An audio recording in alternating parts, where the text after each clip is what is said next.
With the weight of grief still heavy on her shoulders and a mountain of debt hanging over her head, Rebecca Harlow reluctantly signed the inheritance papers for her husband's failing farm, intending only to sell it quickly and move on with her life. She had no idea that beneath the ancient oak tree standing sentinel in the far corner of the property lay secrets that would not only rewrite the forgotten history of Clearwater County, but would ignite a battle between powerful developers, passionate archaeologists, and a Native American tribe fighting to reclaim their sacred heritage.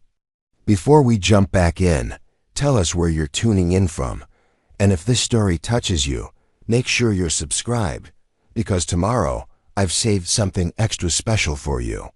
The November wind cut through Rebecca's thin jacket as she followed real estate agent Diane Miller up the gravel driveway.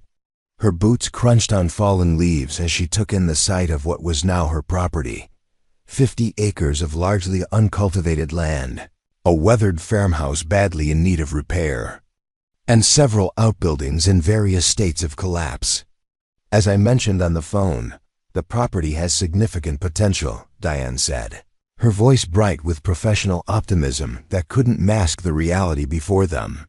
The location alone makes it attractive to developers. Stillwater Creek runs along the eastern boundary, and with the county expanding, this land could be quite valuable. Rebecca nodded absently, her mind elsewhere. Just 3 months ago, she had been a high school art teacher with a comfortable life, married to James Harlow, a man who had surprised everyone by abandoning his accounting career 5 years earlier to pursue his dream of sustainable farming.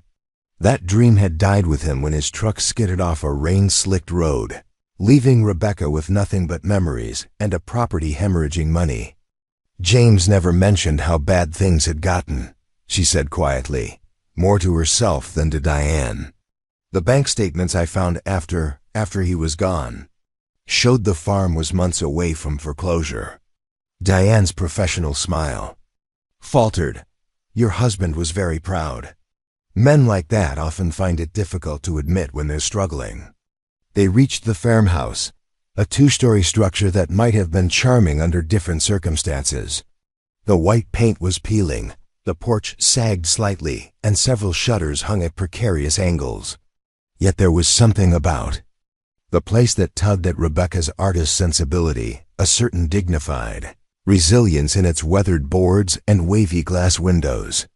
The house itself is quite solid, Diane continued, unlocking the front door.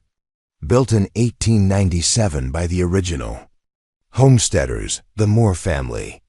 They owned this land until your husband purchased it 6 years ago. The interior smelled of dust and abandonment.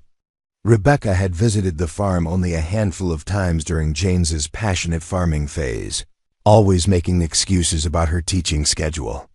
The truth, which now filled her with regret, was that she had never supported his agricultural dreams, viewing them as a midlife crisis that would eventually pass. Take your time looking around, Diane suggested. I have some calls to make. I'll wait in the car. Alone in what had been her husband's passion project, Rebecca moved through the rooms like a visitor in a museum of missed opportunities. The kitchen with its ancient appliances and handmade oak table. The living room where faded photographs of James stood on the mantel, his smile confident and hopeful as he posed with his first harvest. The study where farming books and journals sat gathering dust, dreams abandoned in mid-sentence. She picked up one of the journals, opening to a random page. James's handwriting, always so precise from his accounting days, filled the margins with notes about soil composition and crop rotation. The technical language was foreign to her, but the passion behind the words was unmistakable. I didn't understand, she whispered to the empty room. I'm sorry. Upstairs, she found more evidence of the life James had built without her. Clothes in the closet, a toothbrush in the bathroom, boots by the bed. He had been living here full-time for the past year, telling her it was easier than making the hour-long commute each day. Now she wondered if he had been hiding the farm's financial troubles, trying to save his dream without burdening her with worry. The real estate agent had mentioned developers being interested in the property. It would be the practical solution: sell the land, pay off the debts, use whatever remained to rebuild her life. James was gone, and no amount of sentimentality would bring him back. As Rebecca descended the stairs, her phone rang. The caller ID showed Clearwater High School, a reminder of the indefinite leave of absence she had taken after James's death. "Rebecca, it's Marion," came the familiar voice of the school principal. "I'm just checking in. The substitute is working out fine, but the kids miss you." "We all do. Thanks, Marion. I'm actually at James's farm right now, trying to figure out what to do with it." "Ah," Marion said, understanding in her voice. "And what are you thinking?" "Selling seems the only option. It's hemorrhaging money, and I don't know the first thing about farming." There was a pause. On the other end, "Well, whatever you decide, know that your job is waiting whenever you're ready to come back." After ending the call, Rebecca stepped onto the back porch. The property stretched out before her, fields that had once been productive now overgrown, an orchard with unpruned trees, a large barn in need of repairs. Beyond that, a gentle slope led down to a line of trees marking Stillwater Creek.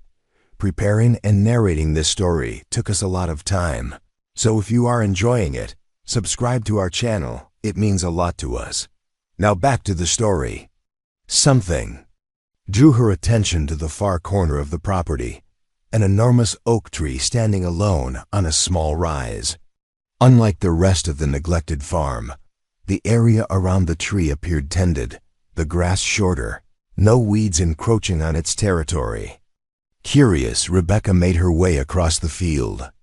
As she approached the massive oak, she noticed something odd: small stone markers partially buried in the ground around its base.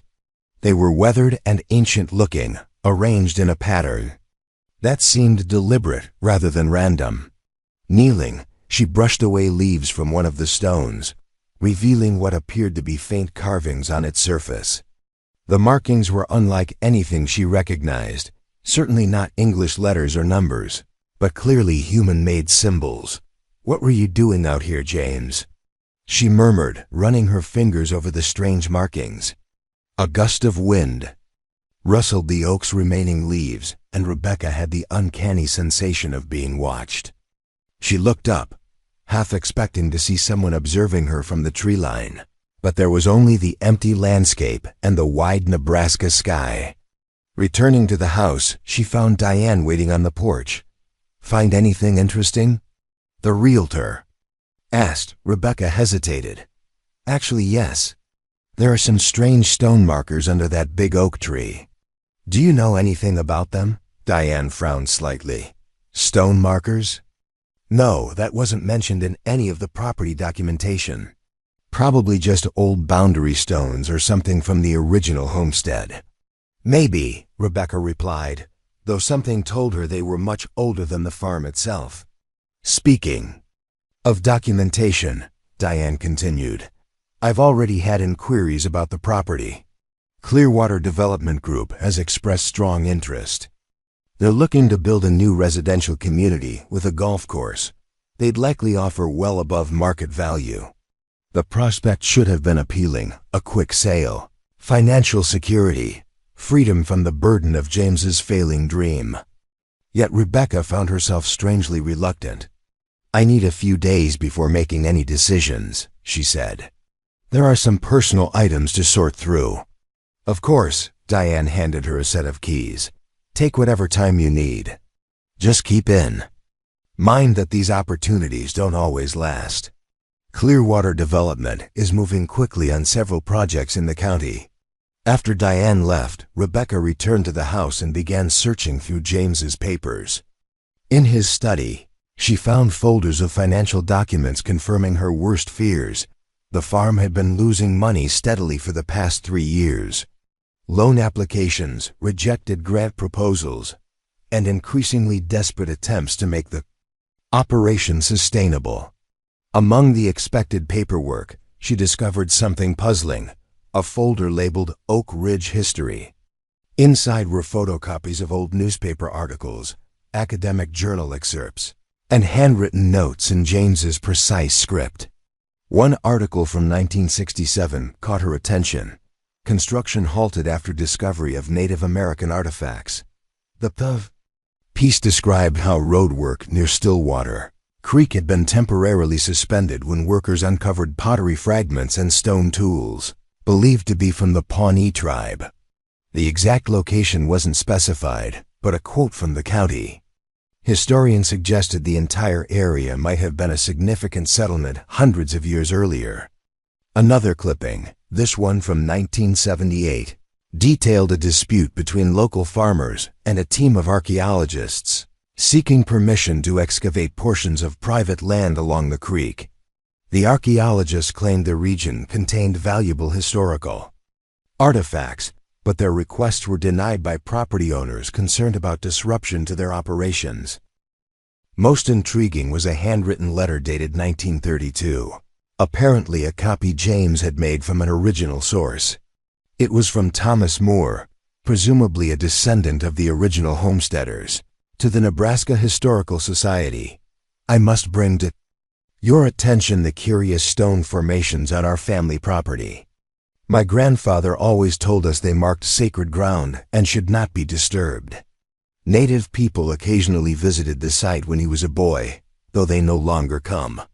I believe these stones and what may lie beneath them could be of historical significance. The letter went on to request a professional assessment of the site, but Rebecca could find no record of whether this had ever occurred. As night fell, she continued reading through James's collection, pieces of the puzzle slowly coming together.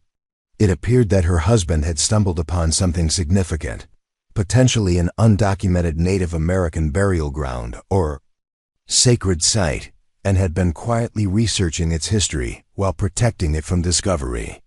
A final document in the folder made her heart race. A letter from the Pawnee Nation Historical Preservation Office dated just 6 weeks before James's death. It acknowledged receipt of his initial inquiry and expressed interest in sending a representative to examine the site. There was no indication of whether this visit had ever taken place. Rebecca slept fitfully in the guest bedroom, unwilling to use the master where James had spent his final months.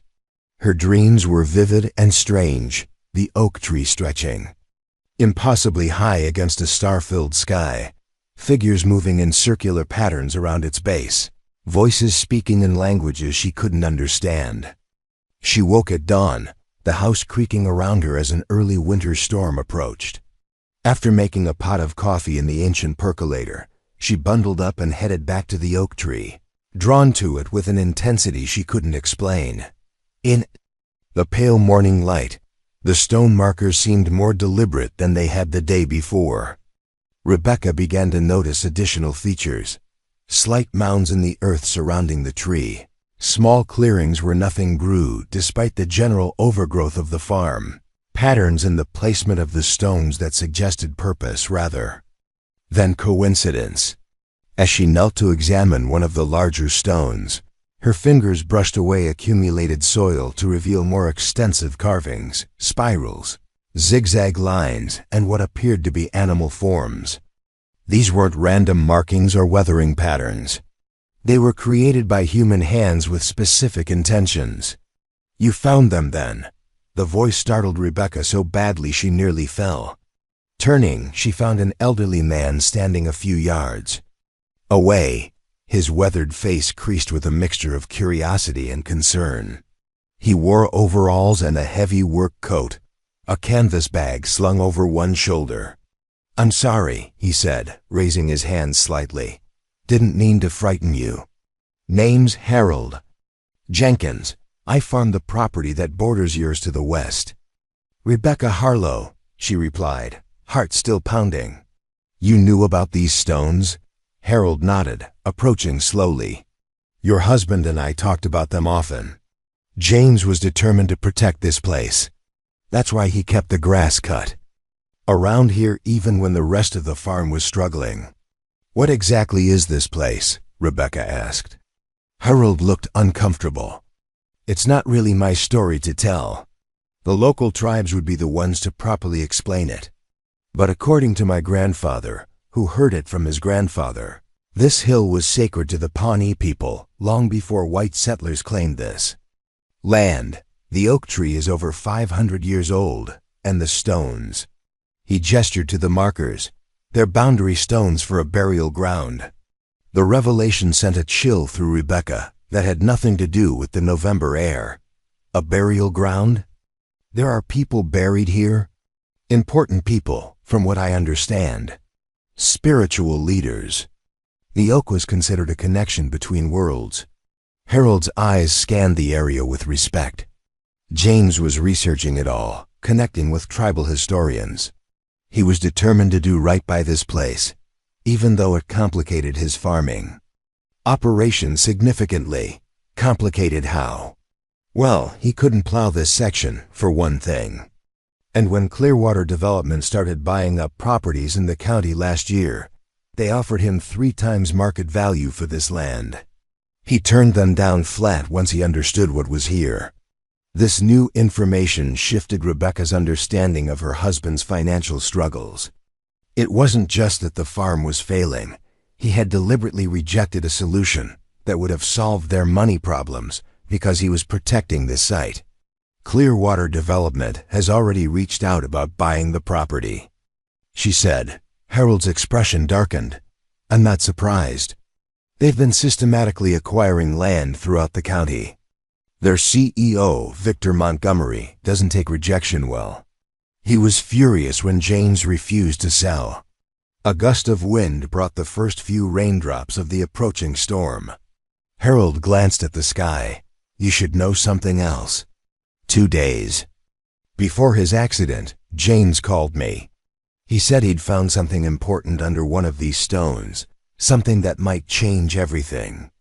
He wouldn't tell me what it was over the phone, just that he needed to document it properly before going public. Rebecca stared at him. Are you suggesting his accident wasn't an accident? Harold shrugged. All I know is that James was careful, especially on these roads. And he was excited about whatever he'd found. Said it would make it impossible for developers to touch this land. The implications were staggering. Rebecca looked back at the stone markers, seeing them with new eyes, not just as archaeological curiosities but as pieces of a puzzle that might have cost her husband his life. I need to see his phone, she said suddenly. The police returned. His personal effects, but I never checked his messages or photos. Harold nodded. If you need any help, I'm just over that ridge. The Jenkinses have been neighbors to this property for 4 generations. We look out for our own. As Harold departed, the rain began falling in earnest. Rebecca hurried back to the farmhouse, her mind racing with questions. What had James discovered?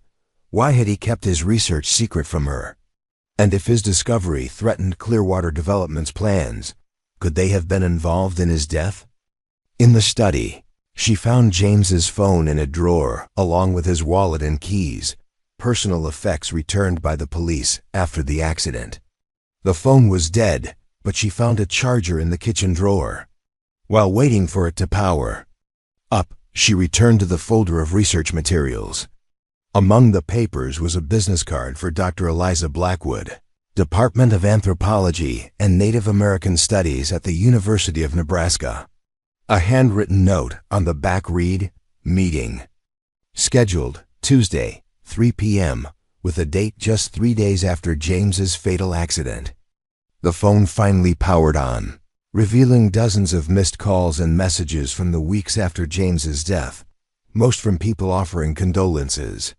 Rebecca scrolled back to the days before the accident, looking for anything unusual.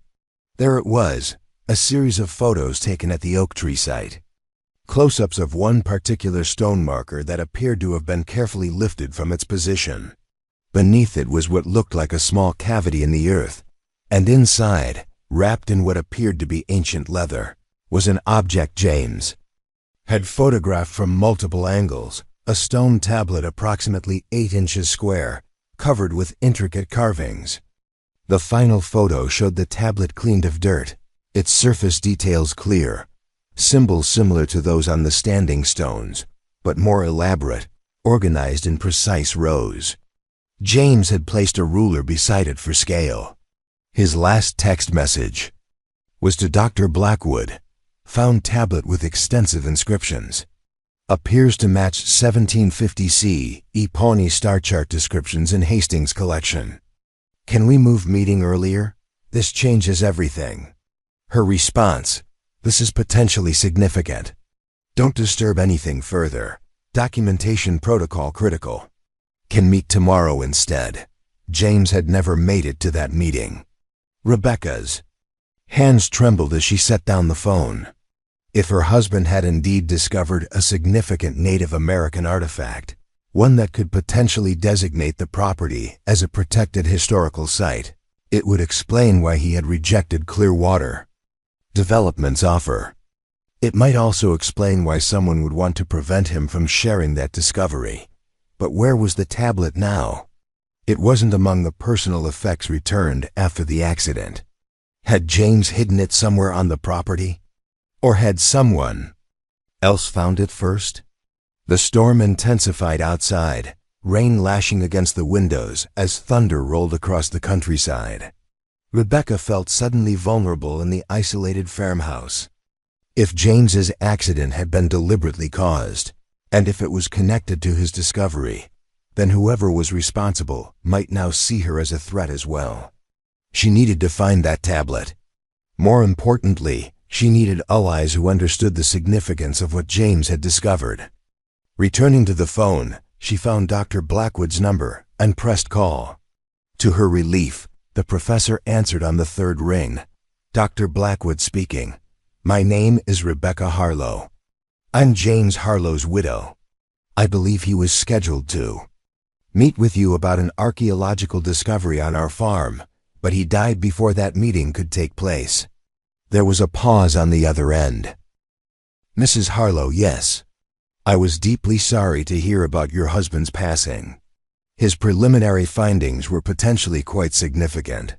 I've found his research in photos of what looks like a stone tablet.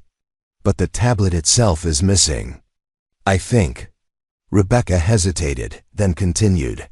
I think his discovery might be connected to his death. That's a very serious suggestion, Dr. Blackwood said, her tone cautious but not dismissive.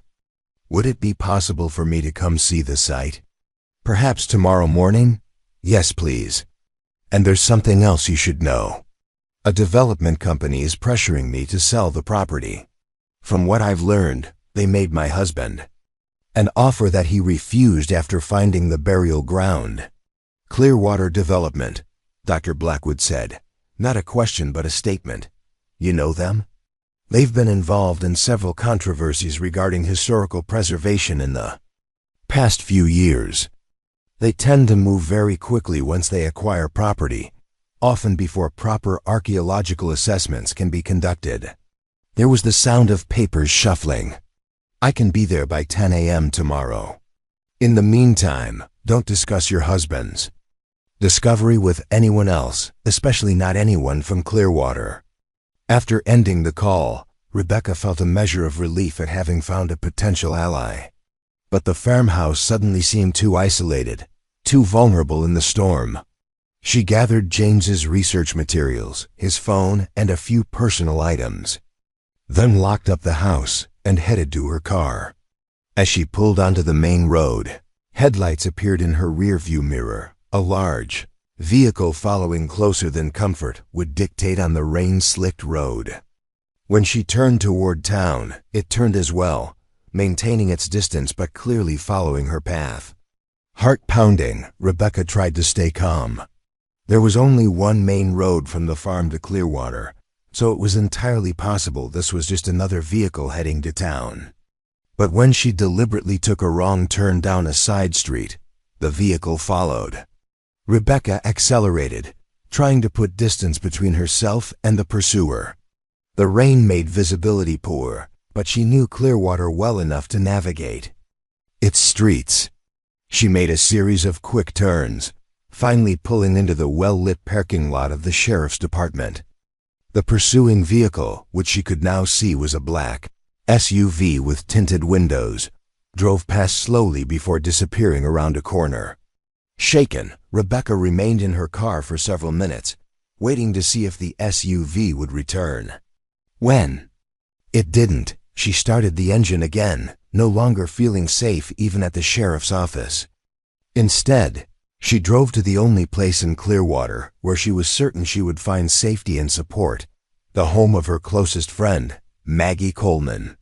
Maggie, a local veterinarian and Rebecca's friend since college, opened the door immediately. At her knock, concern etched on her face. "Rebecca? What's happened? You're white as a sheet." Inside Maggie's warm kitchen, Rebecca laid out everything she had discovered: the burial ground, James's research, the missing tablet, and the SUV that had followed her from the farm. "I know how it sounds," she concluded, "like I'm imagining conspiracies because I can't accept that James's death was an accident. But the more I learn, the more convinced I am that he discovered something important enough that someone wanted to keep it hidden." Maggie, to her credit, didn't dismiss Rebecca's concerns. "James was the most careful driver I knew, and he was passionate about historical preservation. It's one of the reasons he bought that particular property in the first place. If he found evidence of a significant Native American site, he absolutely would have protected it, regardless of financial pressure. But who would go so far as to cause a fatal accident over an archaeological find?" Rebecca asked. "Money," Maggie said simply. "That farm sits on what's becoming prime real estate as Clearwater expands. Victor Montgomery has invested millions in his development plans. Historical preservation laws could block those plans entirely, costing him millions more." Rebecca remembered the business card in James's files. "I need to call someone else who might be able to help us understand what James found." Nathan Blackwater, Cultural Preservation Officer for the Pawnee Nation, answered his office phone despite the late hour. "Mrs. Harlow," he said after she introduced herself, "your husband contacted our office about a potential discovery on your property. We were deeply saddened to hear of his passing before we could properly investigate his findings." Rebecca explained what she had discovered in James's research and the photos of the tablet. "I believe whatever he found might be significant enough that someone wanted to prevent its documentation. Based on the description and location, your husband's property may contain something our historians have been seeking for generations." Nathan replied, his voice serious. "According to our oral traditions, a sacred council ground existed along Stillwater Creek, where important ceremonies were conducted and spiritual leaders were buried. Its exact location was lost during the forced relocations of the 1800s. Could a stone tablet be important enough to kill for? If it's what I suspect from your description, a star chart tablet used in spiritual ceremonies, then yes, it would be considered a significant cultural artifact that would trigger immediate preservation protections for the entire site." "I've arranged for an archaeologist to visit tomorrow morning," Rebecca said. "Would you be willing to join us? I think James would have wanted representatives from the Pawnee Nation involved in documenting whatever he found." "I can be there by noon tomorrow," Nathan confirmed. "In the meantime, be careful, Mrs. Harlow. If someone is willing to go to such lengths to acquire that land, they may not hesitate to act again if they feel threatened." After ending the call, Rebecca turned to find Maggie watching her with a mixture of concern and admiration. "You're really doing this," Maggie said, "taking up James's cause." Rebecca considered this. When she had driven to the farm that morning, her only intention had been to prepare the property for a quick sale. Now, less than 24 hours later, she was potentially uncovering a conspiracy connected to her husband's death and a historical discovery that could change the understanding of the region's Native American heritage. "I have to," she replied simply. "If what happened to James wasn't an accident, I need to know. And if what he found is as important as everyone seems to think, It deserves to be protected. Outside, the storm continued to rage, but within Maggie's home, Rebecca felt a growing sense of purpose replacing her earlier fear. Tomorrow she would return to the farm with experts who could help her understand the significance of James's discovery. Together, they would find the missing tablet and ensure that whatever secrets lay beneath the ancient oak tree would finally come to light, regardless of who might wish them to remain buried. As she prepared for bed in Maggie's guest room, Rebecca glanced at her wedding ring, twisting it absently as she had done countless times since James's death. For the first time, she felt a connection to him stronger than grief, a shared purpose that transcended his absence. Whatever tomorrow brought, she would face it with the determination to honor not just his memory, but the cause that had become his final mission. Morning arrived with a clarity that belied the emotional storm within Rebecca. As she stood on Maggie's porch, watching the sun illuminate the rain-washed landscape, she felt a strange duality, grief for the husband she had lost and determination to uncover the truth he had died protecting. The questions that had seemed overwhelming the night before now crystallized into a single purpose. She needed to find that tablet. "You're sure you don't want me to come with you?" Maggie asked, handing her a travel mug of coffee. "I could reschedule my morning appointments." Rebecca shook her head. "Dr. Blackwood will be there soon, and the Pawnee representative is coming at noon. I need to prepare the site for them." "Just be careful," Maggie cautioned. "If someone followed you yesterday." "I'll keep my phone on and call at the first sign of trouble," Rebecca promised. The drive back to the farm felt different in the morning light.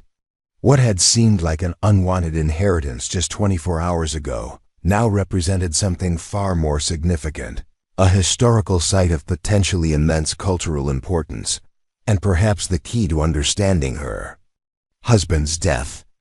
As she turned onto the gravel driveway, Rebecca was startled to see a vehicle already parked near the farmhouse, not Dr. Blackwood's, but a sleek black sedan with tinted windows. Standing on the porch was a man in expensive suit, checking his watch impatiently. Rebecca parked some distance away, suddenly wary. When the man spotted her, he straightened his tie and approached with a practiced smile. "Mrs. Harlow?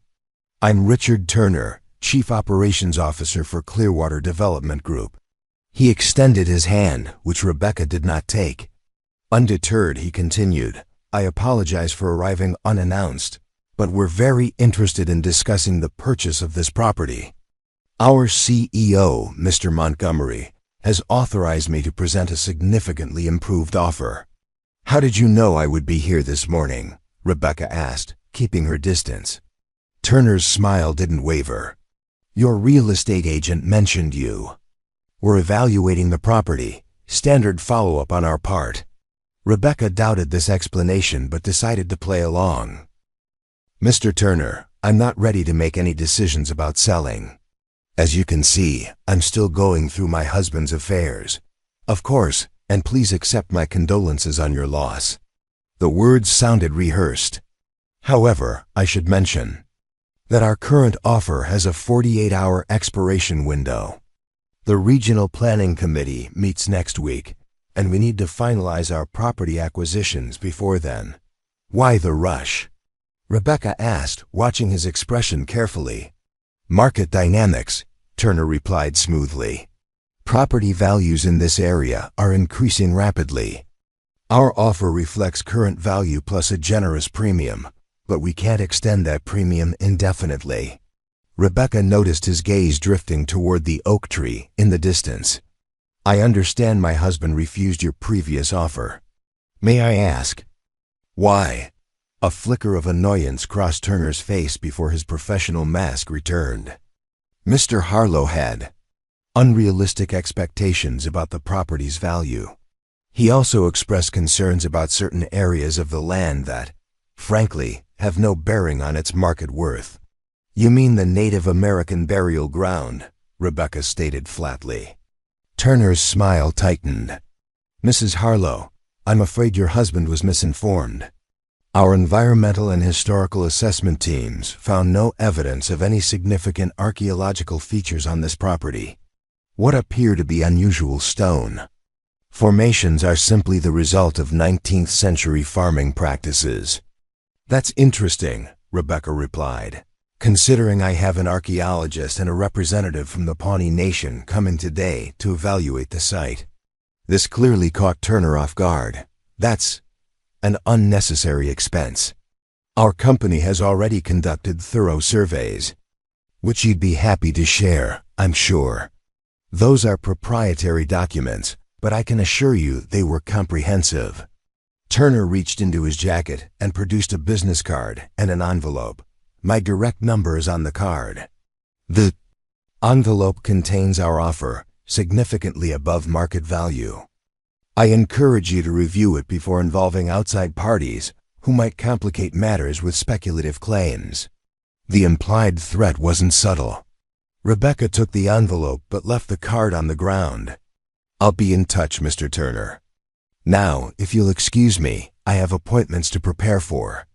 Turner hesitated, clearly wanting to press his case further, but something in Rebecca's demeanor must have told him it would be counterproductive. With a curt nod, he returned to his car. As he drove away, Rebecca released the breath she'd been holding. Turner's unexpected appearance confirmed her suspicions. Clearwater Development was monitoring the property and was desperate to acquire it before its historical significance could be officially documented. Inside the farmhouse, she found James's work gloves and a small trowel in a kitchen drawer. Whatever had happened to the tablet, the burial site itself needed protection. She would mark it clearly for Dr. Blackwood and Nathan Blackwater to examine. At the oak tree, Rebecca began carefully clearing debris from around the stone markers, making them more visible without disturbing their placement. As she worked, she noticed something she had missed before: small pieces of colored cloth tied to the lowest branches of the oak tree. They were weathered and faded, nearly the same color as the bark, but clearly placed there intentionally. Prayer cloths. Rebecca had taught enough Native American history in her art classes to recognize them. This site hadn't been abandoned or forgotten. It had been visited, honored, and maintained, perhaps secretly, over generations. You're beginning to understand, the voice startled her. Turning, Rebecca found an older woman standing at the edge of the clearing. She wore jeans and a practical jacket, her silver-streaked black hair pulled back in a braid. Her features suggested Native American heritage, and her eyes held a depth of knowledge that immediately commanded respect. "I'm sorry," Rebecca said, standing. "I didn't hear you approach." "I'm Dr. Eliza Blackwood," the woman said, extending her hand. "And you must be Rebecca Harlow." "You're earlier than I expected," Rebecca replied, shaking her hand. "After your call, I did some additional research that made me think time might be of the essence." Dr. Blackwood surveyed the site with practiced eyes. "Your husband contacted me about 3 weeks ago. He was very careful in his description, mentioned unusual stone formations and possible cultural artifacts. It wasn't until he sent photos of the specific arrangement pattern that I realized what he might have found." "Which is what, exactly?" Dr. Blackwood knelt beside one of the larger stones. "If I'm correct, this is a ceremonial council ground of the Pawnee Nation, specifically of the Skeety Band, who were known for their sophisticated astronomical knowledge. The pattern of these stones corresponds to star alignments significant in their spiritual practices." "And the tablet James found?" "Potentially a star chart used in ceremonies," Dr. Blackwood replied. "The Pawnee had a complex understanding of celestial movements that influenced everything from planting times to religious ceremonies. A preserved tablet with astronomical notations would be of immense historical and cultural significance. Significant enough that someone would want to prevent its discovery?" Rebecca asked. Dr. Blackwood met her gaze directly. "If this site is what I believe it is, federal and state laws would immediately protect it from any development. That would be extremely problematic for companies like Clearwater that have invested millions in expansion plans for this area. Rebecca described Turner's visit and his claim that Clearwater had already surveyed the property and found nothing of historical significance. A common tactic, Dr. Blackwood said, shaking her head. Conduct a superficial survey. Deliberately avoid areas likely to contain artifacts. Then claim due diligence has been performed. By the time a proper archaeological assessment can be organized, bulldozers have already destroyed the evidence. One of their representatives was here when I arrived this morning, Rebecca said. They're offering well above market value, but the offer expires in 48 hours. Another standard pressure tactic, Dr. Blackwood nodded. They're racing against the clock of discovery. Together, they examined the site more thoroughly. Dr. Blackwood took measurements and photographs, occasionally consulting reference materials on her tablet. She confirmed Rebecca's discovery of the prayer cloths, noting their significance. These indicate the site has remained spiritually active, she explained. Even after the Pawnee were forcibly relocated, members of the tribe likely returned secretly to maintain their connection to this sacred ground. Could James have reburied the tablet somewhere else for safekeeping? Rebecca asked as they widened their search area. He was very protective of the site. It's possible. Did he have any secure places where he kept important items? Rebecca thought for a moment. There's a floor safe in his study. I found financial documents there, but I didn't see any key or combination for another safe. They returned to the farmhouse where Rebecca showed Dr. Blackwood James's research materials. The archaeologist examined everything carefully, making notes and occasionally nodding to herself. Your husband was thorough, she commented. He approached this discovery with respect and proper methodology. These notes show he was consulting the right sources and reaching out to appropriate authorities. In the study, they searched for any indication of where James might have hidden a tablet. Rebecca opened drawers, checked behind books, and examined the ceiling and floorboards for signs of concealment. Wait, Dr. Blackwood said suddenly. Look at this. She pointed to a series of numbers James had written in the margin of his research notes. These look like coordinates, but they're too short for GPS positions. Rebecca stared at the numbers, then at the room around them. What if they're measurements? Like distance and direction from a fixed point. They returned to the oak tree, measuring exactly as the numbers indicated, 15 feet north from the tree's trunk, then 7 feet east. The spot appeared unremarkable, covered with grass and fallen leaves. There's something here, Dr. Blackwood said, carefully brushing away debris. A flat stone, about 2 feet square, lay flush with the ground. Unlike the ancient markers, this stone appeared relatively new and deliberately placed. Together, they carefully lifted the stone to reveal a small cavity beneath. Inside was a metal box, the kind used for fireproof document storage. Rebecca opened it with trembling hands. Inside, wrapped in acid-free archival tissue, was the tablet from James's photographs, approximately 8 inches square, made of a dark stone, its surface covered with intricate carvings. Beside it was a sealed envelope with Rebecca's name written in James's handwriting. This is extraordinary, Dr. Blackwood breathed, examining the tablet without touching it. Preliminary assessment suggests this is authentic and potentially dates back several centuries. The symbols are consistent with known Pawnee star charts. Rebecca opened the envelope. Inside was a letter. Rebecca, if you're reading this, something has happened to me, or you've discovered what I've been protecting here. I'm sorry I didn't share this with you sooner. At first, I wasn't sure what I'd found, and then, when I understood its significance, I was concerned that knowledge might put you at risk. The stone tablet is a sacred astronomical record of the Skeety Pawnee. According to the experts I've consulted, it records specific celestial events and may be one of the only surviving examples of its kind. More importantly, its presence confirms this site is a ceremonial ground and burial place that deserves protection. Clearwater Development has been pressuring landowners throughout the county to sell. When I refused, their representatives became increasingly aggressive. Last week, I found evidence that someone had been examining the stone markers when I wasn't present. I've documented everything and reached out to both academic experts and tribal representatives. If anything happens to me, please ensure this tablet and this site are properly protected. It's not just about preserving history. It's about respecting the sacred trust we inherited when we became caretakers of this land. I know you never understood why this farm meant so much to me. Perhaps now you will. Some connections to the land transcend ownership.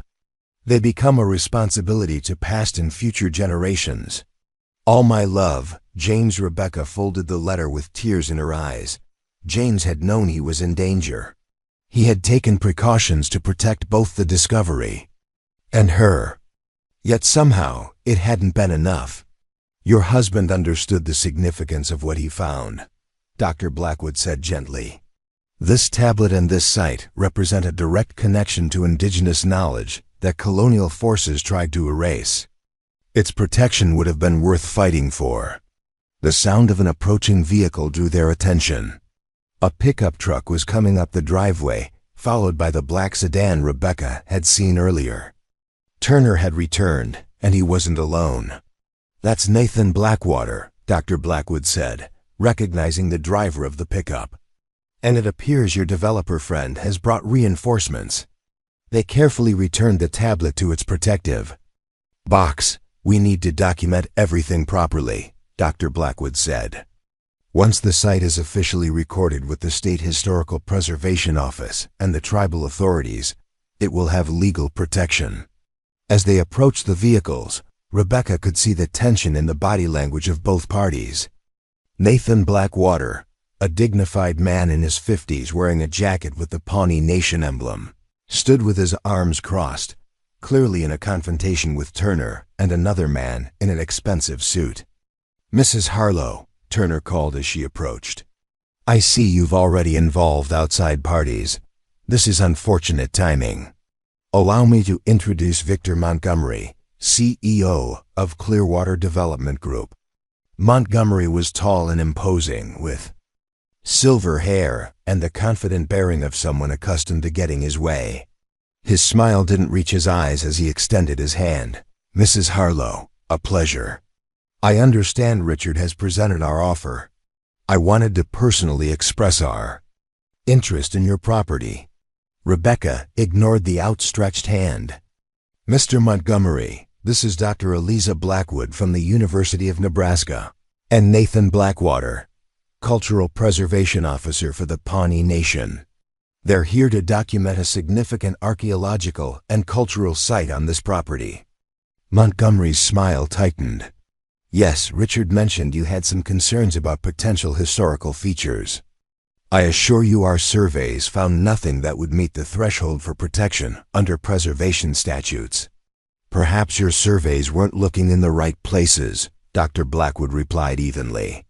"Or perhaps they weren't designed to find anything that might interfere with your development plans." Nathan Blackwater stepped forward. "Mrs. Harlow, on behalf of the Pawnee Nation, I want to thank you for contacting us. Based on the information your husband provided and our preliminary assessment, we believe this site may be the Lost Council, ground of our ancestors, a place of immense spiritual and cultural significance." Montgomery's facade of pleasantness was beginning to crack. "While I respect indigenous cultural claims, they must be substantiated through proper channels. Unverified assertions can't halt legitimate development projects that will bring economic benefits to the entire community." "We have more than assertions," Rebecca said. She held up the metal box. "We have artifacts. Specifically, a ceremonial tablet that confirms this site's significance." The change in Montgomery's expression was subtle but unmistakable, a flash of alarm quickly masked by practice control.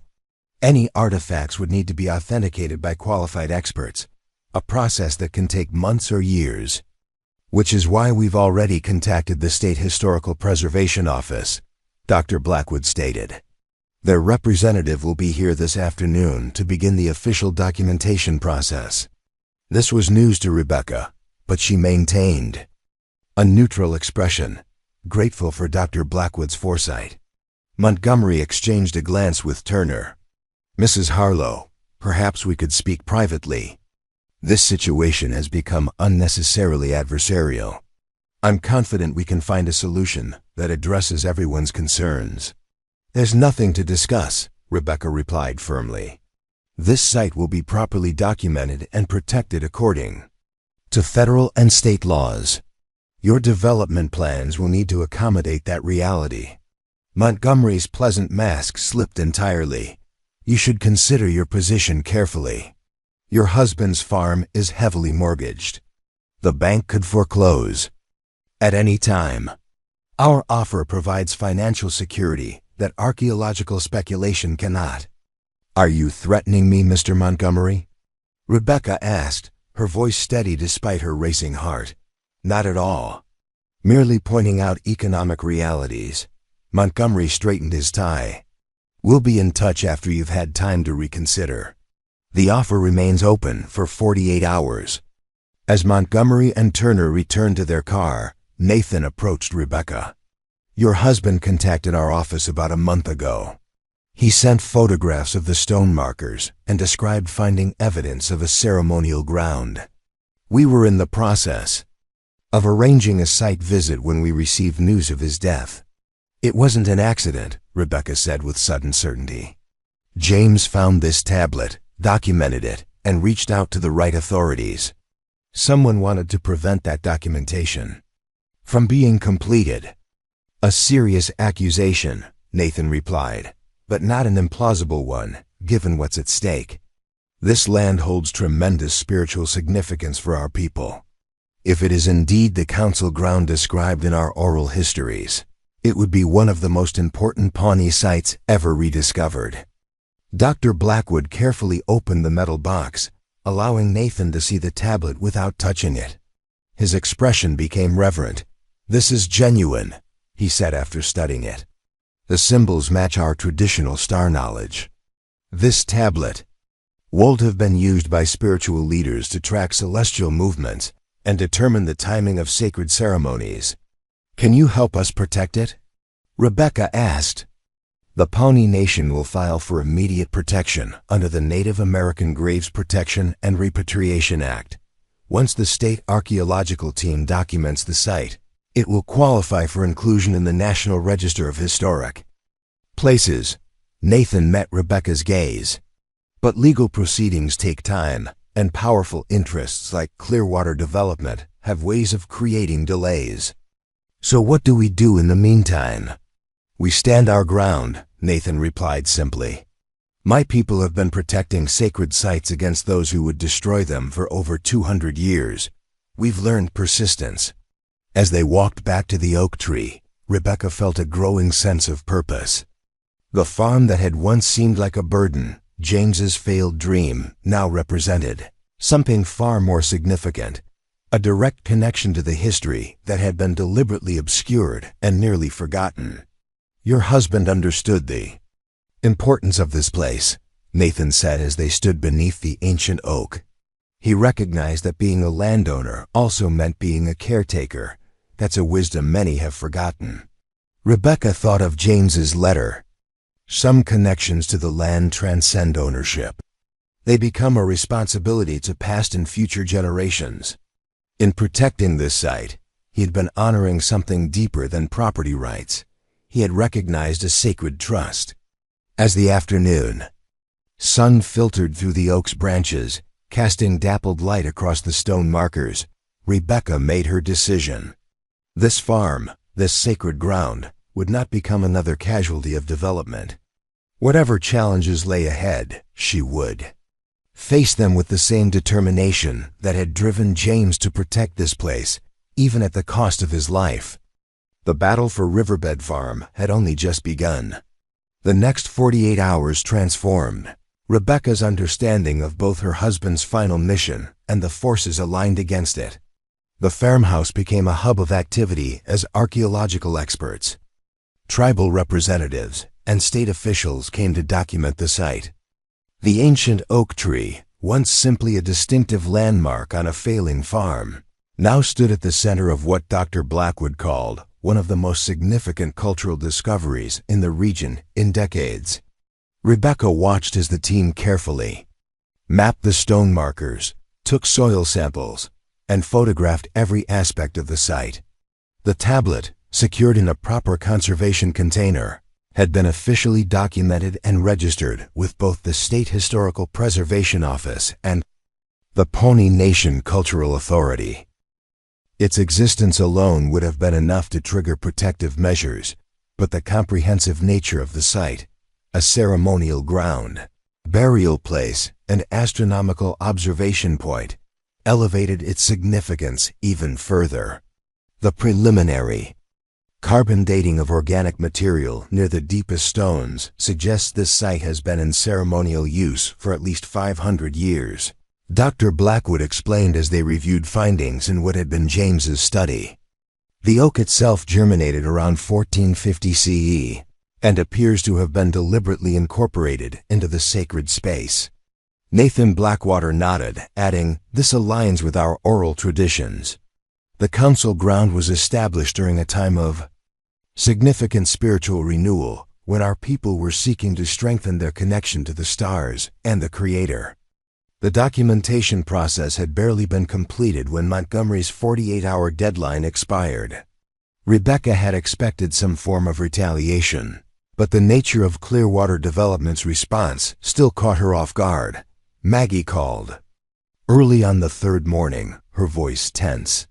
"Rebecca, have you seen today's Clearwater Chronicle?"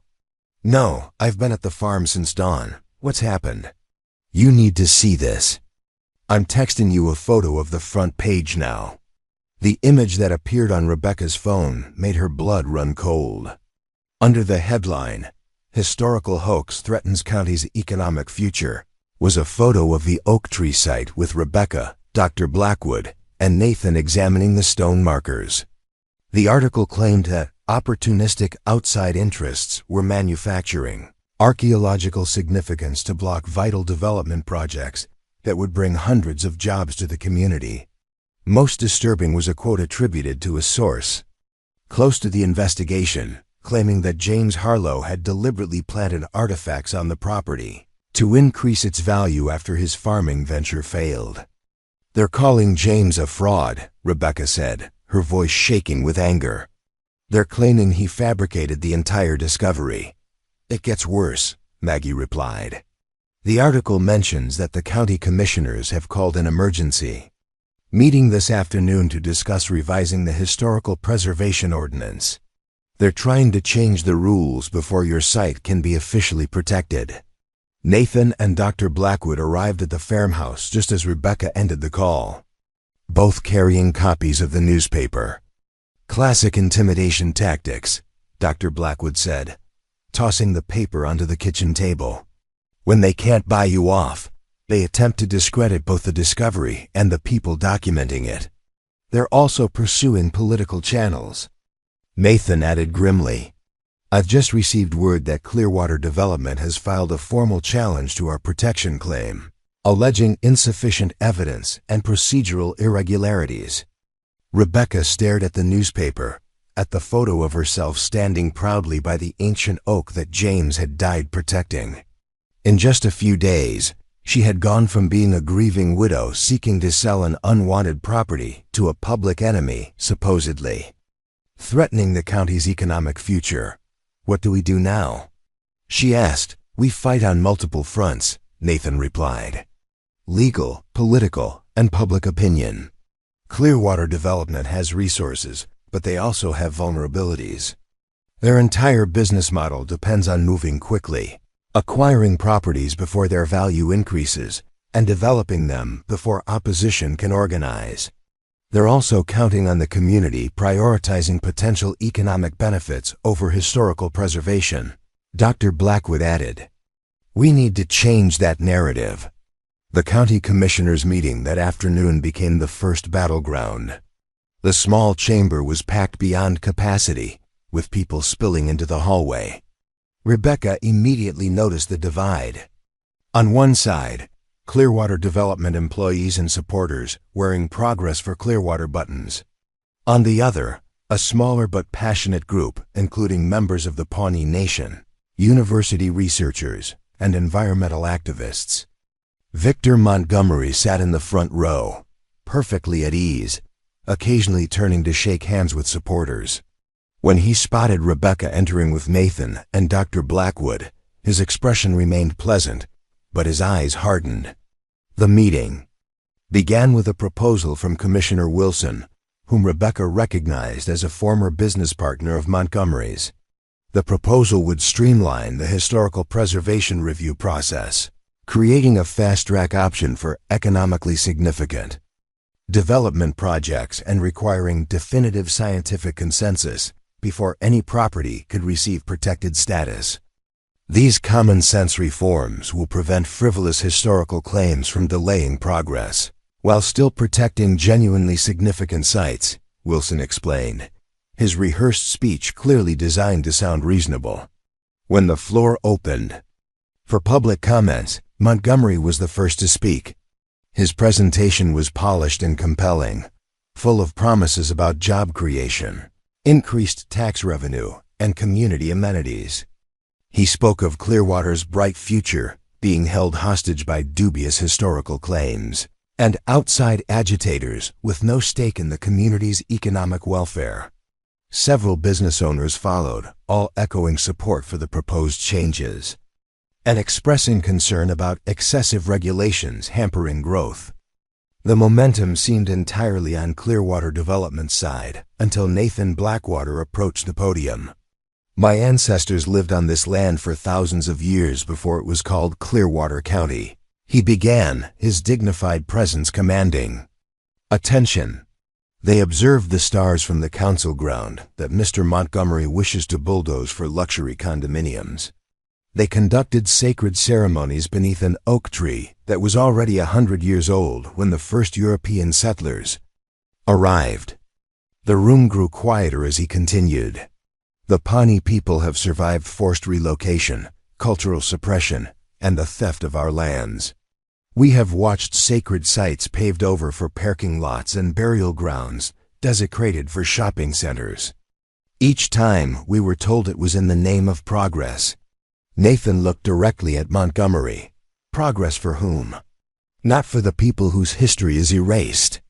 Not for the community whose cultural heritage sacrificed for short-term profit. What Mr. Montgomery calls a frivolous historical claim is actually one of the most significant Native American cultural sites discovered in this region in decades. Dr. Blackwood spoke next, presenting the preliminary scientific findings in clear, accessible terms.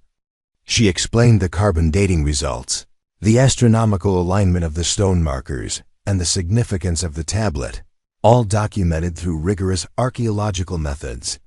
This is not a matter of opinion or interpretation, she concluded. The evidence meets every established scientific standard for historical significance. Changing the preservation ordinance to circumvent this evidence would be an act of cultural vandalism. When Rebecca's turn came, she approached the podium with knees trembling but voice steady. She had prepared notes but set them aside, deciding instead to speak directly from her heart. My name is Rebecca Harlow. 3 months ago, I lost my husband in what I believed was a tragic accident. A week ago, I intended to sell his failing farm as quickly as possible and move on with my life. She paused, meeting the eyes of various commissioners. Instead, I discovered that James had found something extraordinary, a direct connection to the history of this land before it was called America. Rebecca held up the front page of that morning's newspaper. This article suggests my husband fabricated archaeological evidence to increase property values. Those who knew James understand how absurd that claim is. He was a man who left a successful accounting career because he believed in sustainable farming and responsible stewardship of the land. Her voice grew stronger as she continued. What this community faces isn't a choice between progress and preservation. It's a choice about what kind of progress we value. Do we measure success only in property values and tax revenue? Or do we recognize that our connection to history, all of our history, including the indigenous peoples who were here first, enriches us in ways that can't be entered on a balance sheet? Rebecca pointed toward Montgomery. Clearwater development offers jobs and economic growth. Those are important, but they come at the cost of erasing a sacred site that has stood for 500 years. Once bulldozed, it can never be recovered. Is that the legacy we want to leave for future generations? As Rebecca returned to her seat, an elderly man she didn't recognize stood up despite not being called on. "My name is Robert Jenkins," he announced. "My family has farmed in this county for 4 generations. I'm not an archaeologist or a Native American or an activist, but I know this land, and I know what matters." The commissioners, clearly surprised, allowed him to continue. "Mr. Montgomery approached me last year about selling my property. When I refused, strange things started happening. Equipment failures, problems with bank loans. Suddenly the county was finding code violations on buildings that had stood for decades." Jenkins looked around the room. "I'm not the only one. Ask the Thompsons, ask the Morrisons. Anyone who refused to sell has faced similar coincidences." A murmur ran through the crowd as others nodded in recognition. "James Harlow called me about 2 months ago," Jenkins continued. "He was documenting these patterns, gathering statements from other landowners who'd been pressured to sell. He said something wasn't right about how Clearwater development operated." This revelation hit Rebecca like a physical blow. James hadn't just been protecting the archaeological site. He had been investigating Clearwater's business practices. The implications were staggering. Montgomery rose smoothly. "These unsubstantiated allegations are both false and defamatory. Clearwater Development operates with the highest ethical standards. We negotiate fairly with all property owners. Is that why you filed a foreclosure petition against the Harlow farm yesterday?" A voice called from the back of the room. Heads turned to see Sheriff Tom Daniels standing by the door, his expression grim. "My office received the notification this morning. Seems convenient timing, given the historical preservation claim." Montgomery's composure faltered slightly. "That's a standard business procedure when a property has defaulted on loan payments. It has nothing to do with the archaeological dispute." "Interesting coincidence, though," the sheriff replied. "Especially since the bank holding that mortgage is chaired by your brother-in-law." The meeting descended into chaos as multiple conversations erupted simultaneously. Commissioner Wilson struggled to restore order, eventually calling a 15-minute recess. As people filed out of the chamber, Rebecca found herself approached by several farmers and small business owners, all with similar stories of pressure and intimidation from Clearwater Development.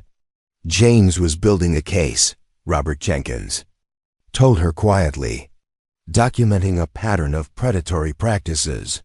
When he discovered that Native American site, it became personal for him, another example of something valuable being destroyed for profit. The realization that James had been fighting Clearwater on multiple fronts, both protecting the sacred site and investigating their business practices, made his death seem even more suspicious. Had he been silenced not just to clear the way for development, but to stop an investigation that might have exposed illegal activities? When the meeting reconvened, the mood had shifted. Commissioner Wilson, clearly sensing the changing tide, suggested tabling the ordinance changes pending further community input. 3 other commissioners quickly agreed, leaving only one, Montgomery's former business partner, in opposition.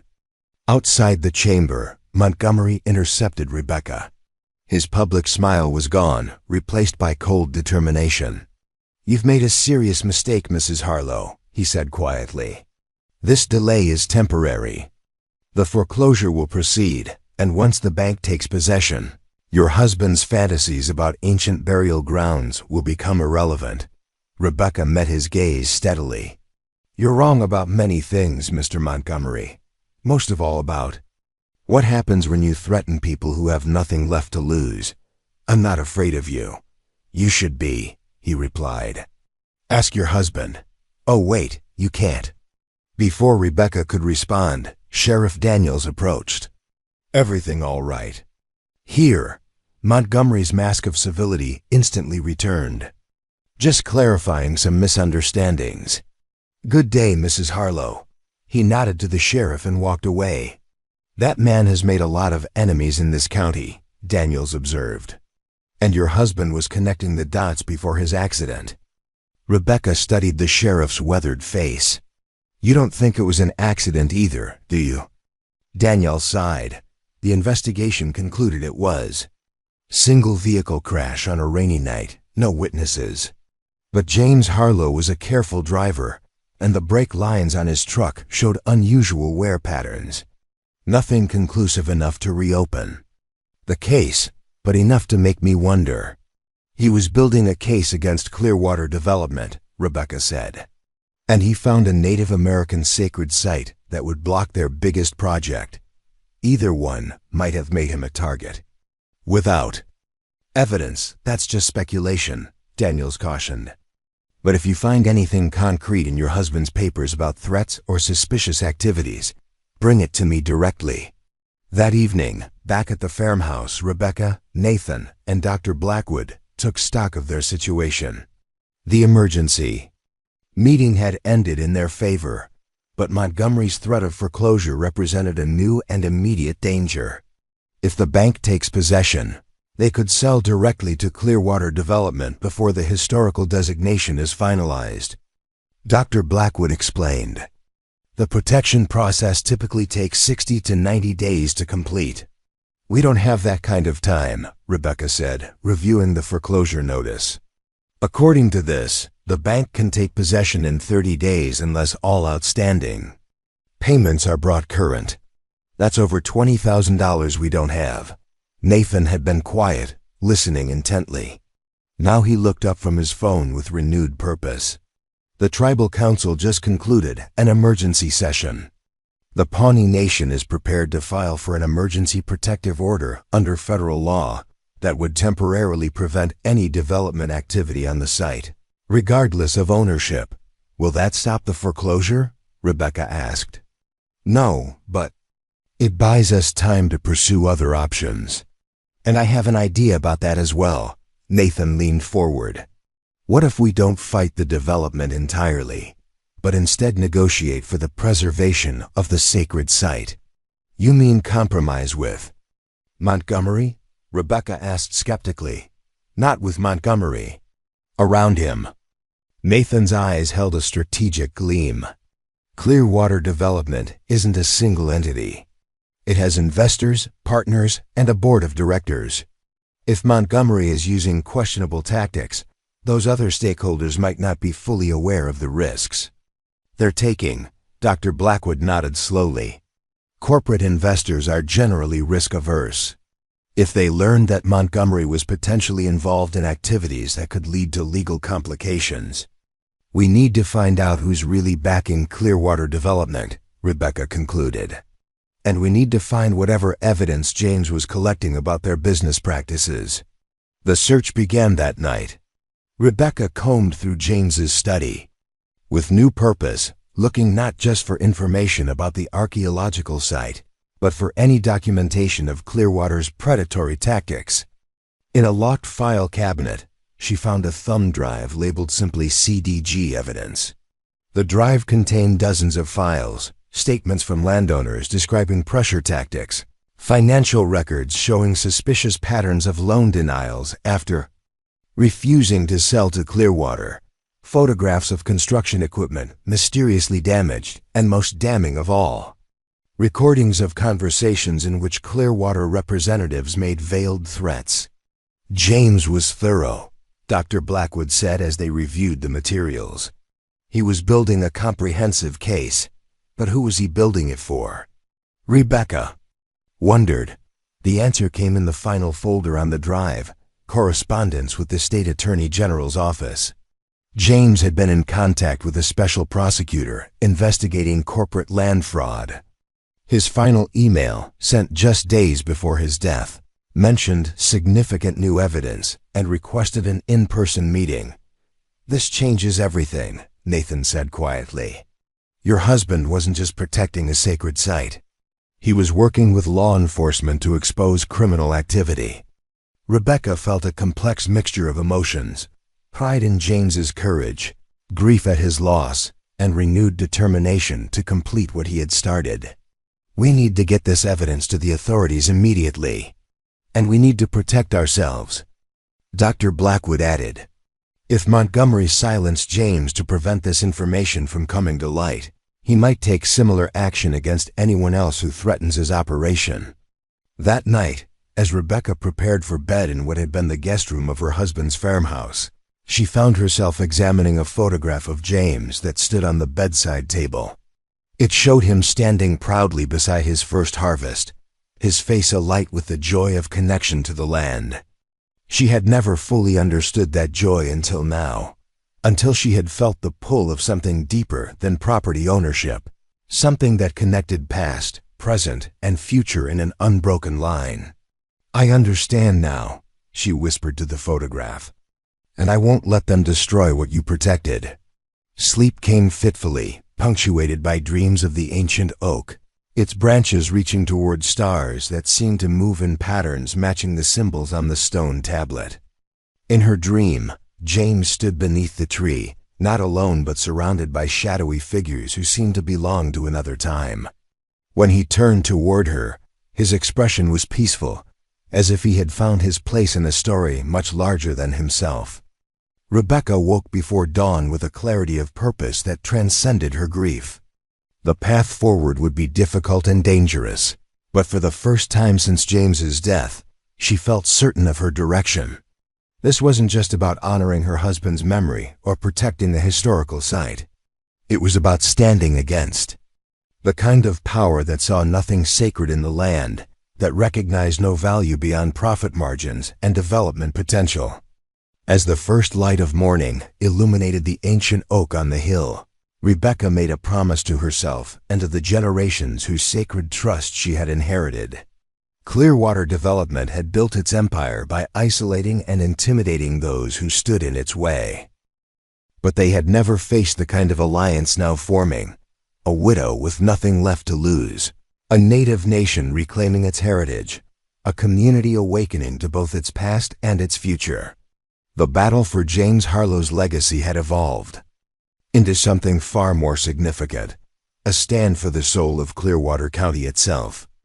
Dawn broke over Clearwater County with the promise of transformation.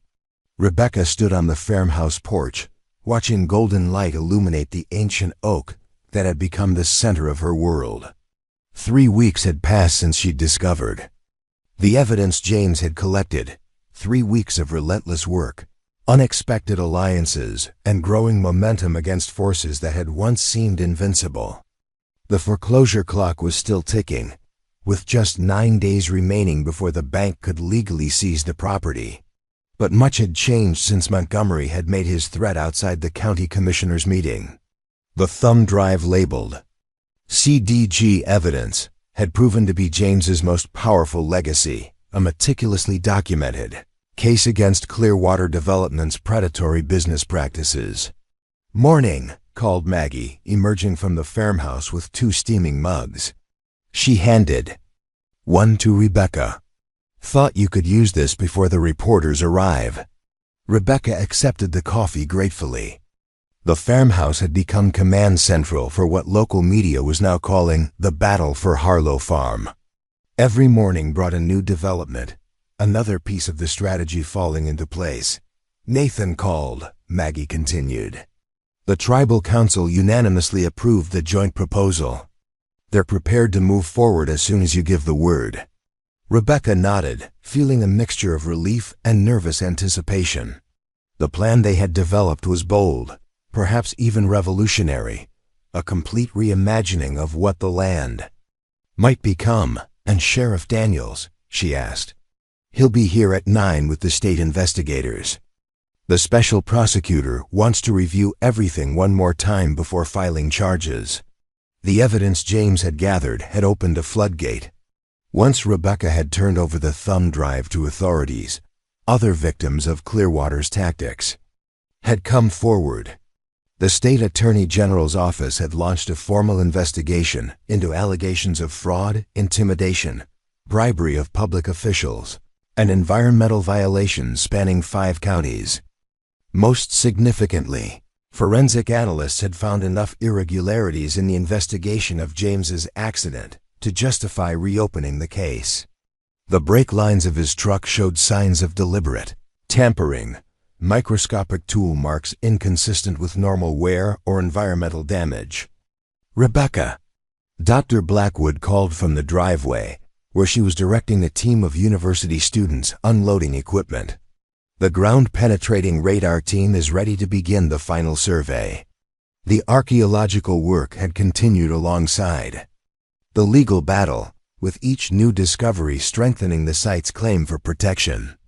The stone tablet had been definitively authenticated as a rare, ceremonial artifact dating to approximately 1650 CE. Soil samples had confirmed the presence of multiple burial sites arranged in a pattern corresponding to specific star formations significant in Pawnee cosmology. "Tell them to wait until the tribal representatives arrive," Rebecca called back. Nathan was clear about having cultural monitors present for any subsurface imaging. The integration of archaeological science with indigenous cultural protocols had become a hallmark of the project, a model of respectful collaboration that Dr. Blackwood was already documenting for academic publication. As Rebecca finished her coffee, a convoy of vehicles appeared on the horizon, news vans from local and regional stations, followed by cars bearing the logos of state agencies and tribal governments.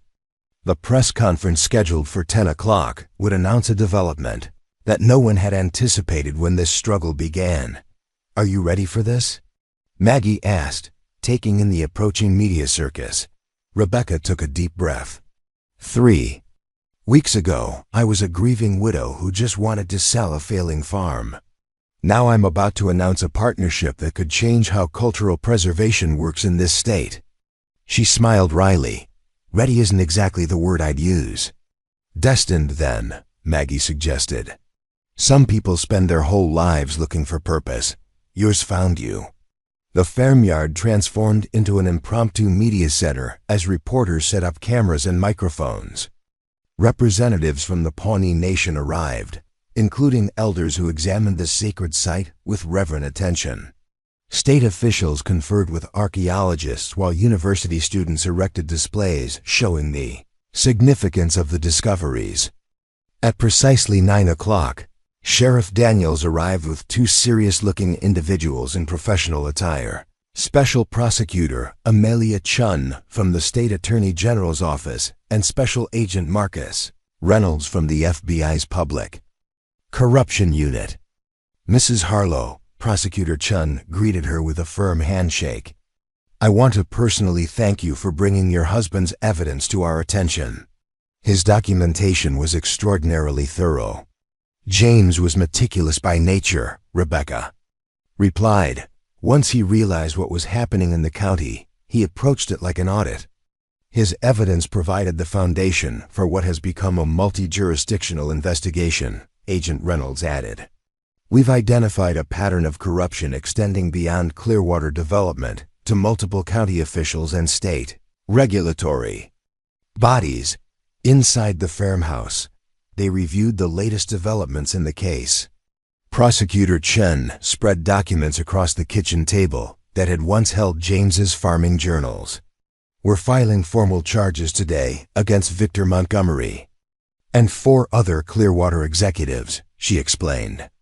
"Wire fraud, racketeering, conspiracy, witness intimidation, and in light of the new evidence regarding your husband's vehicle, possible homicide charges pending further investigation." Sheriff Daniels cleared his throat. "There's something else you should know, Rebecca. We executed a search warrant at Montgomery's home office yesterday. Found documentation suggesting he was specifically targeting your husband's property even before the archaeological discovery." Why? Rebecca asked. The farm was struggling. There are more valuable properties in the county. Because of the water rights, the sheriff replied. Your property controls access to the underground aquifer that would be necessary for Montgomery's planned golf course and residential development. Without those rights, the entire project becomes unfeasible. This revelation cast James's struggle in a new light. He hadn't just been a random obstacle to Clearwater's plans, he had been the key obstacle. The archaeological discovery had simply made him a more determined adversary. Montgomery must have thought he'd solved his problem when James died. Rebecca said quietly, "He couldn't have anticipated that I would continue the fight." "Few would have," Prosecutor Chun acknowledged. "Most people would have sold the property and moved on, especially facing foreclosure. Your decision to investigate changed everything." At 10 o'clock, Rebecca stepped onto the porch to face the assembled media. Beside her stood Nathan Blackwater, Dr. Blackwood, Sheriff Daniels, and Prosecutor Chun. Behind them, representatives from state agencies, tribal governments, and the university created a powerful visual statement of unity. "Thank you all for coming," Rebecca began, her teacher's voice carrying clearly across the farmyard. 3 months ago, my husband James Harlow died protecting this land from those who saw it only as a commodity to be exploited. Today, we announce a new vision for Harlow Farm, one that honors its past, serves its present community, and protects it for future generations. She gestured to Nathan, who stepped forward. The Pawnee Nation and 5 other tribal nations, with historical connections to this region, have formed an unprecedented coalition. Together with Mrs. Harlow, the State Historical Society, and Clearwater County Conservation Trust, we are establishing the First Nations Cultural Heritage Center and Sustainable Agriculture Institute on this property. This announcement drew murmurs of surprise from the assembled reporters. Dr. Blackwood continued the explanation. The center will serve multiple purposes. First, it will protect and interpret the sacred council ground and burial site, allowing for both indigenous ceremonial use and educational programming. Second, it will demonstrate sustainable farming practices that honor both traditional indigenous agricultural knowledge and modern ecological science. Third, it will provide economic opportunities through educational tourism, research facilities, and agricultural training programs. Rebecca returned to the microphone. The most innovative aspect of this partnership is its legal structure. I am transferring ownership of the farm to a newly created land trust governed jointly by tribal representatives, conservation experts, and community members. This trust will hold the land in perpetuity, ensuring it can never be developed or exploited. A reporter raised her hand. "How does this affect the foreclosure proceedings initiated by First State Bank?" Rebecca smiled. "I'm pleased to announce that the foreclosure has been withdrawn. Once the bank's leadership understood the legal implications of attempting to seize property that contains documented Native American burial sites, they proved remarkably willing to negotiate an alternative solution." This diplomatic answer obscured the more complex reality. When bank officials had learned they were potentially implicated in Montgomery's corrupt practices, they had scrambled to distance themselves from Clearwater development. Faced with potential legal action under federal laws protecting Native American cultural sites, they had accepted a settlement that allowed them to exit the situation without admitting wrongdoing. Another reporter called out, "What about the criminal charges against Clearwater Development? Do you believe they were responsible for your husband's death?" Prosecutor Chun stepped forward. "As announced this morning, Victor Montgomery and 4 other Clearwater executives have been indicted on multiple felony counts including fraud, racketeering, and corruption. The investigation into James Harlow's death has been reopened based on new forensic evidence suggesting his vehicle was deliberately tampered with. We cannot comment further on ongoing investigations." The press conference continued for another 30 minutes. with questions focusing on the archaeological significance of the site, the unprecedented nature of the tribal coalition, and the future of the Heritage Center. Throughout, Rebecca maintained a quiet dignity that contrasted sharply with the turmoil of the past weeks. As the formal presentation concluded and reporters broke into smaller groups for follow-up interviews, Rebecca found herself approached by an elderly Pawnee woman who had been observing from beneath the ancient oak. "You have honored your husband's spirit," the woman said simply. "He found his way to this sacred place for a reason. Now you have found yours." The woman pressed something into Rebecca's palm, a small, smooth stone with natural markings resembling a star.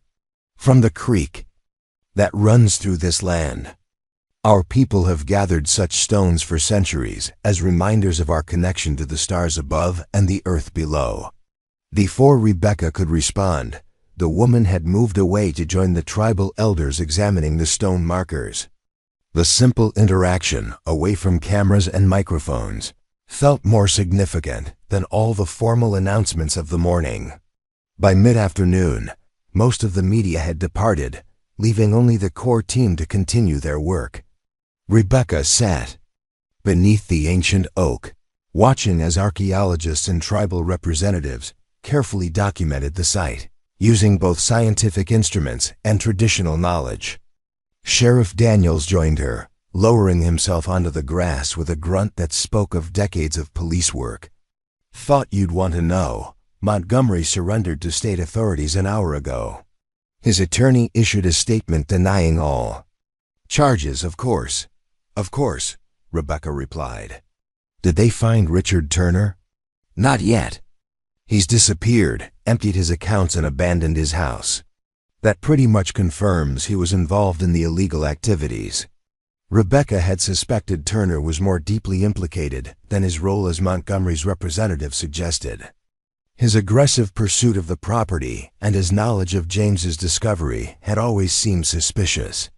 "We'll find him," Daniels assured her. "Men like that always make mistakes when they run. Too used to power and privilege to be good at hiding." As the sheriff departed, Dr. Blackwood approached with Nathan and several tribal elders. "We've completed the preliminary survey," she reported. "The results confirm our initial assessment. This is one of the most intact ceremonial sites documented in the region. The combination of the stone markers, the burial locations, and the tablet create an exceptional historical record. And now it's protected forever," Rebecca said, feeling a profound sense of completion. "Thanks to you," Nathan replied. "Most people would have seen only an old oak tree and some unusual rocks. You saw what your husband saw, something worth fighting for." That evening, after the last researchers had departed and the farmhouse fell silent, Rebecca walked alone to the sacred site. The setting sun cast long shadows across the grass, making the stone markers seem to reach toward the ancient oak like fingers stretching across time. She sat with her back against the massive trunk, feeling the rough bark press into her shoulders. From this vantage point, she could see the entire farm, the fields that would soon demonstrate sustainable agricultural practices, the barn that would become a research center, the house that would serve as an educational facility. All of it saved because James had recognized something sacred in this land and had been willing to defend it. All of it transformed because she had chosen to continue what he began, despite having every logical reason to walk away. Rebecca opened her hand to look at the star-marked stone the Pawnee elder had given her. Such a simple object, yet it connected her to countless generations who had gathered similar tokens from the same creek. People who had stood beneath this same oak, watching the same stars wheel overhead in eternal patterns. "I understand now," she said aloud, though there was no one to hear except perhaps the spirits of those who had tended this sacred ground for centuries. It was never about ownership. It was about stewardship. The First Nations cultural heritage center would open in the spring, bringing new life and purpose to land that had nearly been lost to development. The Sustainable Agriculture Program would plant its first crops where James had once struggled alone to make the farm viable. Researchers would study the astronomical alignments of the stone markers, preserving ancient knowledge for future generations. And Rebecca would find her own place in this continuing story, not as a grieving widow defining herself by loss, but as a woman who had discovered her own connection to something larger than herself. She had already accepted a position as educational director for the center, developing programs that would bring schoolchildren and community members to learn about both indigenous history and sustainable relationships with the land. The criminal case against Montgomery and his associates would continue through the courts, likely for years. The reopened investigation into James's death might eventually bring justice for his murder, though Rebecca had come to understand that justice took many forms. The protection of what he had died defending was perhaps the most meaningful justice of all. As darkness fell and the first stars appeared overhead, Rebecca felt a profound sense of peace settle over her. The grief of James's loss would never entirely disappear, but it had been transformed into something generative, a catalyst for change that would benefit generations to come. She thought of the tablet, now safely preserved yet still connected to this place through memory and meaning. The ancient Pawnee had recorded their understanding of the stars as a guide for those who would follow. James had documented Montgomery's crimes as evidence for those who would continue his fight. Each had created a record that transcended their individual lives, becoming part of a larger story. Rising from her place beneath the oak, Rebecca took one last look at the farm that had become so much more than property. Tomorrow would bring new challenges, the detailed planning for the Heritage Center, continued coordination with tribal partners, the ongoing legal battles. But tonight, under stars that had witnessed centuries of human struggle and resilience, she could appreciate how far they had already come. The widow who had reluctantly signed inheritance papers for a failing farm had discovered something far more valuable than land or buildings. She had found a purpose that connected her to both past and future, a community of allies who shared her vision, and the strength within herself to stand against seemingly insurmountable odds. As Rebecca walked back toward the farmhouse, she felt James's presence not as a ghost haunting these acres, but as a part of the land itself, integrated into the story of this place as surely as the ancient peoples who had first recognized its sacred nature. His love for this farm had never been about crop yields or profit margins. It had been about connection to something enduring. Now that connection would continue through the Heritage Center, through the Sustainable Agriculture Program, through the protection of the sacred site. Most importantly, it would continue through the people who would come here to learn, to remember, and to imagine new possibilities for relating to the land and to each other. The lights of the farmhouse glowed welcomingly as Rebecca approached. No longer a symbol of failure and loss, it had become a beacon of hope, not just for her, but for an entire community rediscovering its relationship with history and with the land itself. Tomorrow, Rebecca would begin drafting educational programs that would bring the site's significance to life for visitors. She would work with tribal elders to ensure that indigenous perspectives remained central to the Heritage Center's mission. She would continue cooperating with investigators building their case against those who had treated the land and its people as expendable resources. But tonight, she would simply be present with the knowledge that sometimes the most valuable inheritances are not those we expect. Sometimes they arrive disguised as burdens, as problems to be solved, as painful reminders of what we've lost. It is only when we engage with them fully, with courage, with openness, with persistence, that they reveal their true nature as gifts that can transform not just our own lives, but the world around us. Inside the farmhouse that had once represented James's failed dream, Rebecca looked at the simple stone with its star-like marking. She placed it on the windowsill where it caught the last light of day, a small but perfect symbol of all that had been saved, all that had been discovered, and all that remained to be created on this land where history and future were being rewoven into a single unbroken thread. The ancient oak stood sentinel outside, its sprawling branches embracing the sacred ground as it had for 5 centuries, bearing witness to the enduring power of those who recognize what is truly worth protecting in this world. And beneath its sheltering limbs, the spirits of those who had come before, from the original Pawnee spiritual leaders to James Harlow himself, continued their eternal dance with the stars, their legacy now secured for generations yet unborn. In finding her place within this continuing story, Rebecca had discovered the most profound truth of all. Some inheritances are not measured in acres or dollars, but in purpose, in connection, and in the courage to stand for something that will outlast our brief moment on this earth.